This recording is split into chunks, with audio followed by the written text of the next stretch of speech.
وسلام على عباده الذين اصطفى رب اعوذ بك من همزات الشياطين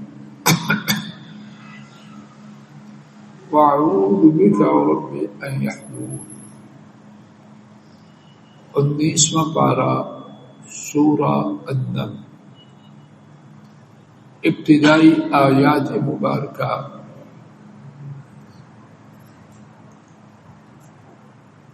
طاسین حروف مقطعات،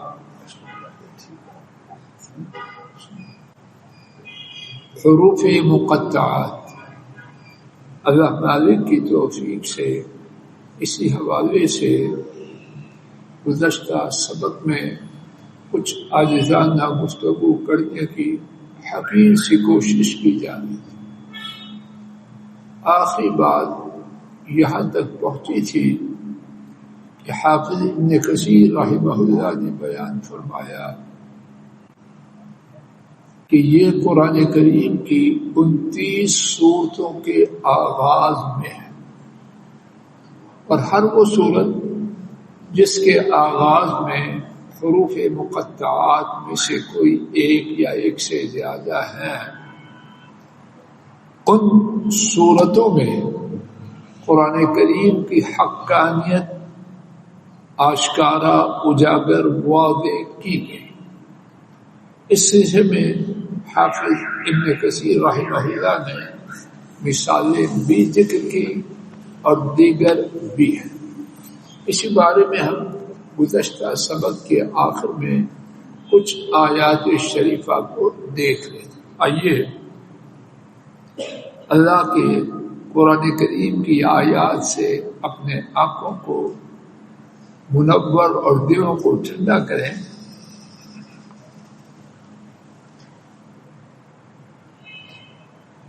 میرے ساتھ سورہ یوسف علیہ السلام دیکھیے،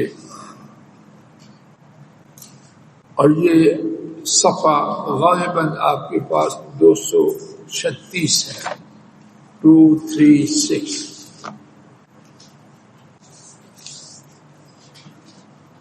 الف لام را تلک آیات الکتاب المبین انا انزلناہ قرآنا عربیا لعلکم تعقلون۔ الف لام را حروف مقطعات سب سے زیادہ شاندار معنی کہ ان کے معنی اللہ پاک ہی جانتے ہیں۔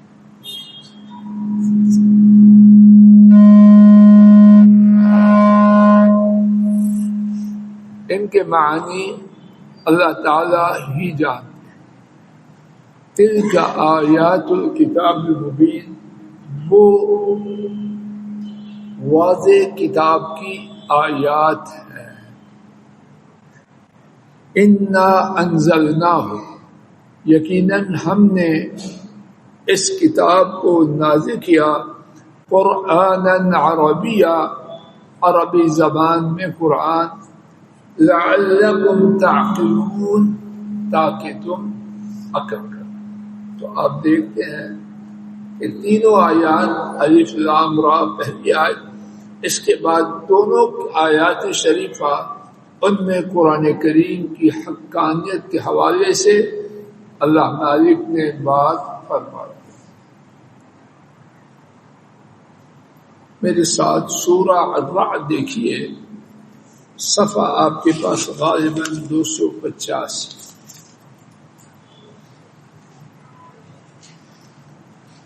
الف لام میم را تلک آیات الکتاب والذی انزل الیک من ربک الحق ولکن اکثر الناس لا یؤمنون۔ وہ کتاب کی آیات اور وہ چیز جو آپ کی طرف آپ کے رب کی طرف سے نازل کی گئی الحق، سراپا حق ہے، وَلَكِنَّ أَكْثَرَ النَّاسِ لَا يُؤْمِنُونَ، لیکن لوگوں کی اکثریت ایمان نہیں لاتی۔ اب آپ دیکھ رہے ہیں کہ کیا بات ہے، اسی قرآن پاک کی حقانیت کی بات ہے۔ ابن کثیر رحمہ اللہ نے کیا فرمایا کہ جن جن صورتوں کے آغاز میں حروف مقطعات ہیں وہاں قرآن کریم کی حقانیت کی بات موجود ہے۔ میرے ساتھ سورہ ابراہیم علیہ السلام دیکھیے، صفحہ غالباً آپ کے پاس 256 ہے۔ الف لام را کتاب انزلناه الیک لتخرج الناس من الظلمات الى النور باذن ربهم الى صراط العزیز الحمید۔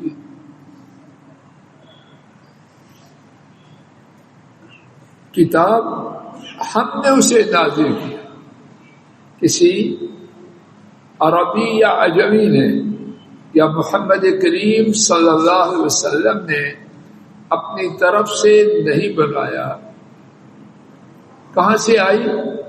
ہم نے اسے نازل کیا الیک، آپ کی طرف، لتخرج الناس، تاکہ آپ لوگوں کو نکالیں، من الظلمات، تاریکیوں سے، الی النور، روشنی کی طرف، باذن ربہم، ان کے رب کے حکم سے، الی صراط العزیز الحمید،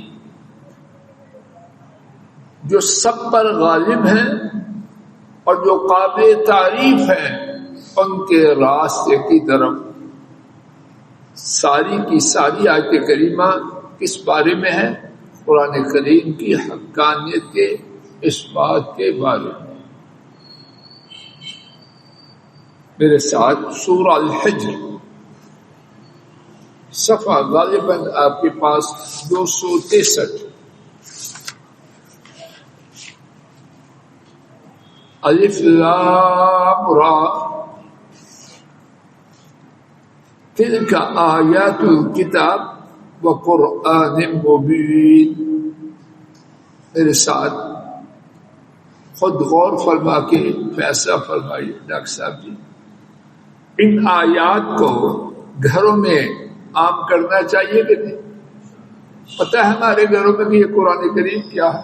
انا للہ و انا الیہ۔ ہم اسکولوں کالجوں میں جو پڑھتے ہیں، اللہ اکبر، اس طرح ان کتابوں کو دہراتے ہیں، ایک دفعہ دو، ہماری دہرائی کی، جو پڑھنے والے لوگ دہرائی کی انتہائی نہیں، اور سیانے کہتے ہیں بیٹا اور دوہرا اور دوہرا۔ اسی طریقے سے گزرے ہیں۔ کبھی اس طرح قرآن کریم کی حقانیت کے بارے میں باتوں کو دہرایا، اللہ کے لیے میں آپ غور کریں۔ اور پھر شکوہ کرتے ہیں اولادیں نکل رہی ہیں، جی نکل رہی ہیں، لیکن ان کو نکالنے کا بسم اللہ کس نے کی؟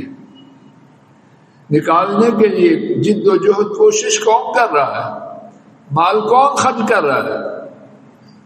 ہمارے دین میں علوم دنیاوی کا حاصل کرنا بیکار نہیں، فرض کفایہ ہے، فرض کفایہ ہے، لیکن یہ نمبر 2 ہے، نمبر 1 یہ ہے۔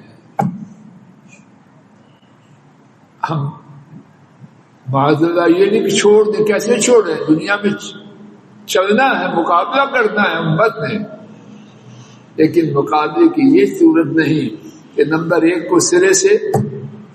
کبھی ایسی بات ہوئی ہمارے گھروں میں راسا اللہ کے لیے ٹوٹی پھوٹی یہاں روشنی پا رہے ہیں ٹھیک، اس کو عام کریں، بیٹھیں اپنے گھروں میں اس قرآن کریم کے ساتھ. شاید اللہ پاک قرآن کریم کا نور ہماری اولادوں کے سینوں میں اور ہمارے گھروں میں روشن کر. خیر اوپر سے ہونے آنی ہے لیکن اس کی طرف چلے تو صحیح. مکہ شریف تو اللہ نے پہنچانا ہے، کوئی پہنچ سکتا ہے، لیکن ویزا کے لیے ٹکٹ کے لیے کوشش اس نے کرنی ہے. جبریل آئیں گے اٹھا کے لے جائیں. تلک آیات الکتاب، وہ آیات ہیں کتاب کی، وقرآن مبین، اور واضح قرآن کی. اور دوسرا ترجمہ، اور قرآن کی جو حقائق کو، باتوں کو واضح کرتا. دونوں معنی ہیں اور دونوں ہی وجہ ہے.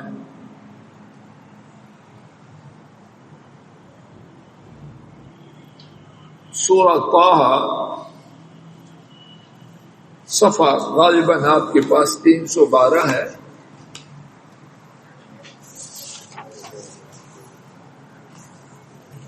یا 313 ہے، 313 ہے.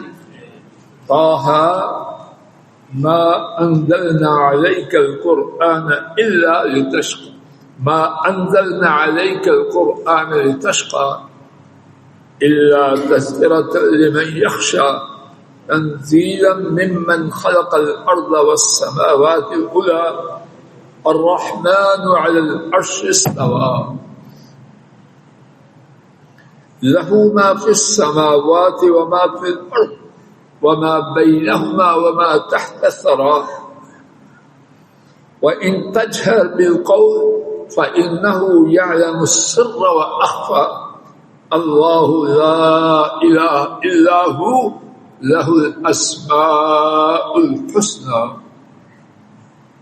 میرے ساتھ توجہ فرمائیے، یہاں تک ساری بات، اس میں دیگر باتیں بھی ہیں اور ان کے ساتھ ایک بہت بڑی بات قرآن کریم کی حقانیت، صداقت اور عظیم اللہ کی طرف سے آنے کی ہے.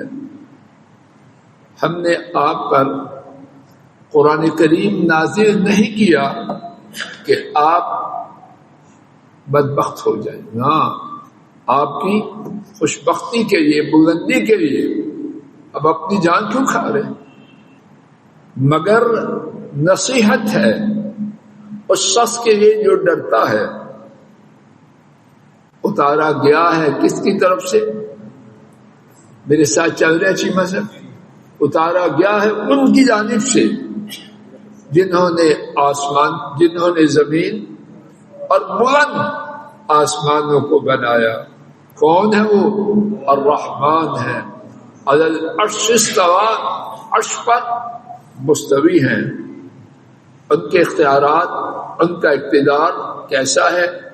لہ ما فی السماوات وما فی الارض، انہی کے لیے جو کچھ آسمانوں میں اور جو کچھ زمین میں، وما بینہما، اور جو ان کے درمیان ہے، وما تحت الثری، اور جو مٹی کے نیچے.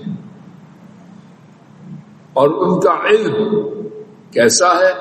وَإِن تَجْهَرْ بِالْقَوْلِ فَإِنَّهُ يَعْلَمُ السِّرَّ وَأَخْفَى، اور اگر آپ بات کو ظاہر کریں تو وہ جانتے، یقیناً جانتے ہیں جو بات جو پوشیدہ ہے اور جو اس سے بھی زیادہ مخفی ہے. اور وہ اپنی ساری باتوں میں کیسے ہیں؟ اللہ لا الہ الا ہو، اللہ وہ ہیں، ان کے سوا کوئی معبود. جو کچھ اللہ کے حوالے سے ذکر کیا گیا ہے وہ یکتا ہے، تنہا ہے، منفرد ہیں، ان کا کوئی ساجی، کوئی ہمسر، کوئی شریک. اور ان کو کیا ہے؟ لہ الاسماء الحسنى، انہی کے لیے اچھے اچھے نام ہیں. اللہ تعالیٰ اپنے فضل و کرم سے کہنے سننے کی غلطی کو معاف فرمائے، اور جو ٹھیک بات کہی اور سنی گئی اپنی رحمت سے، اپنے فضل و کرم سے کہنے اور سننے والوں کے لیے باعث نجات بنائے، باعث